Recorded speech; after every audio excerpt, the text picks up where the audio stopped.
भगवान कपिल अगले सूत्र में कहते हैं, शक्त्युद्भवानुद्भवाभ्याम नाशक्योपदेशः। यह सांख्य दर्शन का 11वां सूत्र है। पहला पाद आया शक्त्युद्भवानुद्भवाभ्याम, अर्थात उक्त उदाहरणों में शक्ति के उद्भव अनुद्भव से आत्मा के मोक्ष का उपदेश, यहाँ पर यह तात्पर्य होगा। और अशक्योपदेश अर्थात अशक्य अर्थ का उपदेश, न अर्थात नहीं है। तात्पर्य इसका है, श्वेत वस्त्र में श्वेतता रूप शक्ति अर्थात धर्म का उद्भव अर्थात आविर्भाव रहता है। नील, पीत, रक्त आदि रंगों में उसे रंग देने से केवल उस धर्म का तिरोभाव हो जाता है, सर्वथा अपाय अर्थात नाश नहीं होता है।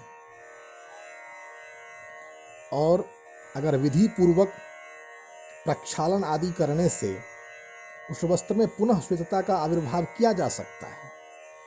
इसी प्रकार बीज की अंकुर जनन शक्ति का अग्नि संयोग द्वारा तिरोभाव हो जाता है और वह वैज्ञानिक उपायों द्वारा पुनः आविर्भूत हो सकता है। यदि आत्मा के बंधन को स्वाभाविक माना जाए तो कुछ समय के लिए उसका तिरोभाव हो सकता है, सर्वथा अपाय नहीं है। ऐसी स्थिति में आत्मा के त्रिविध दुख की अत्यंत निवृत्ति का उपदेश संगत नहीं रहेगा। पर वस्तुतः यह अशक्योपदेश नहीं है, अर्थात किसी प्रकार न हो सकने वाले अर्थ का उपदेश नहीं है।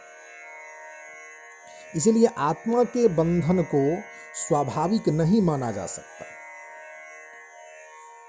सर्वज्ञ कल्पवेद ऐसी विधि का उपदेश नहीं कर सकता जिसका व्यवहार या प्रयोग में लाना अशक्य हो। तब आत्मा के बंधन को नैमित्तिक स्वीकार किया जा सकता है। नैमित्तिक मानने पर इस बात का विवेचन करना होगा कि बंधन का निमित्त क्या हो सकता है, काल, देश, अवस्था, कर्म या अन्य कुछ। प्रथम काल को इसका निमित्त कहा जा सकता है, क्योंकि काल कार्य मात्र में निमित्त माना जाना चाहिए। उपनिषद श्वेताश्वेतर उपनिषद का 1-2 में भी इस भावना को स्थान दिया गया है। और भगवान कपिल अगले सूत्र में 12वें सूत्र में कहते हैं, न काल योगतो व्यापिनो नित्यस्य सर्व संबंधात। काल योगतः अर्थात काल योग से, यहां अर्थ होगा उसका आत्मा के बंधन से संबंधित। आत्मा का बंधन, न अर्थात नहीं, और व्यापिन नित्यस्य अर्थात व्यापी नित्य आत्मा का, और सर्व संबंधात अर्थात सब काल में संबंध होने से। तात्पर्य है, कालयोग से आत्मा का बंधन नहीं माना जा सकता, क्योंकि व्यापी नित्य आत्मा की विद्यमानता सर्वकाल में एक समान रहती है। काल किसी का निमित्त उसी अवस्था में माना जाता है जब उस वस्तु का कभी अस्तित्व हो कभी न हो, पर आत्मा ऐसा नहीं है, वह सर्वकाल में एक समान है।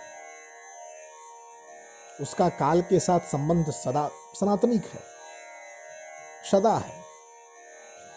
यद्यपि सांख्य मत के अनुसार तत्वांतर रूप में काल का कोई अस्तित्व नहीं, और जो कुछ अस्तित्व है वह स्वर्ग के अवस्था में कल्पना किया जाता है,